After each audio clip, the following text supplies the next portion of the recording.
Hey guys, it's Jake here with Med School Bootcamp. Thanks for tuning into our psychiatry content on personality disorders. Today we're going to be talking about Cluster A, Cluster B, and Cluster C personality disorders. Now, I want to give you guys a scaffold to approach these questions on test day. Oftentimes, they will have you identify a specific personality disorder. Let's say, for example, schizoid personality disorder. Then they will like you to cluster this into Cluster A, Cluster B, or Cluster C. And I want to give you guys a great scaffold to kind of start working through these different clusters. So this is going to be the WWW mnemonic and the ABC mnemonic. And there are two mnemonics that kind of work together to help you kind of scaffold these different personality disorders. So let's start out with the WWW, and that's going to be weird, wild, and worried. So people with cluster A are going to have weird. So they're going to have personality traits that are sometimes thought of as weird, and you'll see as we talk about those more. Now, people with cluster B are going to be described as wild. So their personality traits are definitely much more on the wild side, and this will make sense when we go through it. And finally, in cluster C, they're going to be described as worried. And we'll explain this as we go through cluster C as well. Now, let's talk about the ABC, which I'm going to highlight in pink. And weird people are oftentimes awkward. So that's another great way to associate cluster A. And you'll note that A in awkward is the same as cluster A. So this is really great. People with cluster B tend to be bold, really bold personalities, and that's the same as wild, right? Wild people tend to be very bold, and bold is the same as cluster B.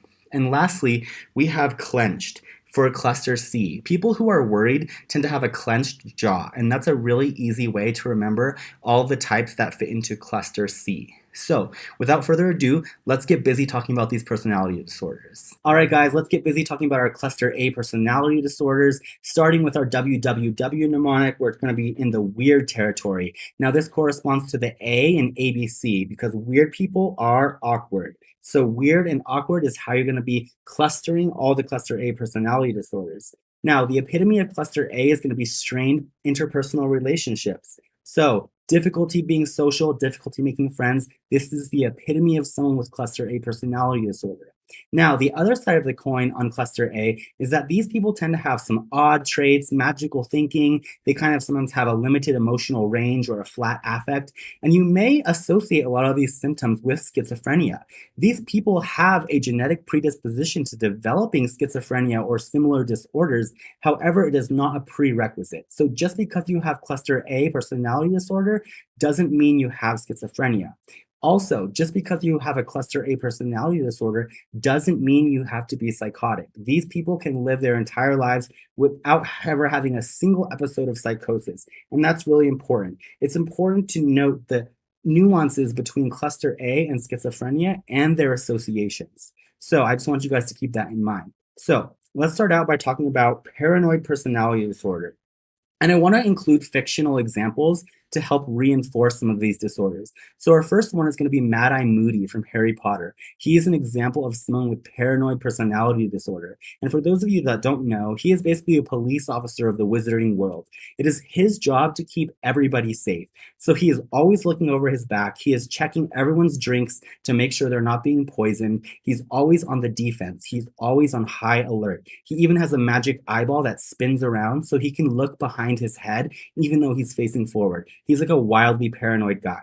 So he has difficulty with trust. These people tend to have paranoid thoughts and cynical views of the world. They are always on the lookout for danger or what could go wrong. So this is going to be hypervigilance. Accusatory behavior is really big here. If they suspect something, they're going to be the first person to accuse. And that is super characteristic of this disorder. So let's move on. Schizoid personality disorder. Our fictional character here is going to be Squidward Tentacles from SpongeBob.